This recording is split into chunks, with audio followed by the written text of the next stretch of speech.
Jannik Sinner's forehand versus Novak Djokovic's mind. Tactical battle set for French Open showdown.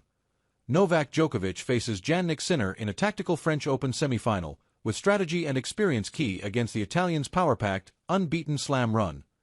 "This is where I lock in and really give my best," Novak Djokovic said after his masterclass of a victory in the quarterfinals against Alexander Zverev on Wednesday. "I thrive on Grand Slams." For the first time in forever, Djokovic was not the outright favorite for a slam title.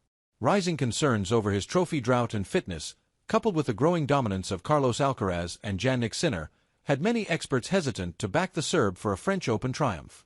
The outlook only marginally improved after his 16-month wait for an ATP title ended in Geneva, just days before he landed in Paris.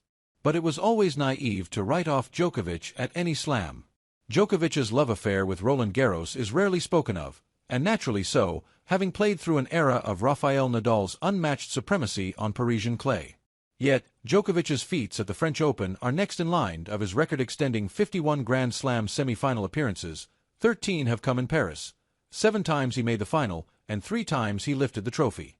He has won 101 matches at Roland Garros, becoming only the second man to breach the triple-figure mark. He's also the only player to have beaten Nadal twice on court. Philippe Chatrier. And don't forget, Djokovic remains unbeaten at the venue since his title-winning run in 2023, which he followed by clinching a historic Olympic gold. Now 38, and still chasing that unprecedented 25th major, Djokovic faces a mighty hurdle in his bid for a 38th Grand Slam final, world number 1 Jannik Sinner. The Italian has been a force to reckon with in Paris. Fresh off a run to the Rome final, Sinner is yet to drop a set at Roland Garros and is on the 4th longest Grand Slam winning streak of the century, having lifted the trophy at the last 2 majors. Djokovic versus Sinner, head-to-head. The Paris semi-final will be their 9th meeting on the tour. Both have won 4 matches each so far. Sinner has claimed victory in all of their last 3 encounters, including the Australian Open semi-final earlier this year. However, Djokovic holds a narrow 2-1 edge in Grand Slam meetings and also won their only clay court clash, albeit 4 years ago, where the match could be won or lost. Sinner has come a long way since that Monte Carlo loss in 2021. Clay has traditionally been his least favored surface, with his game better suited to hard courts. But his run in Paris this year reflects a significant tactical shift. One key change has been in his return stance against first serves, now adopting a side-facing position with his left foot forward, allowing him to spring into action. This stance remains conventional on second serves.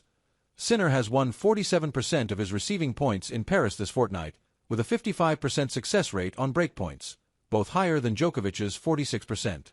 But this will be put to the ultimate test against the Serbian maestro, who delivered a serving clinic against Zverev.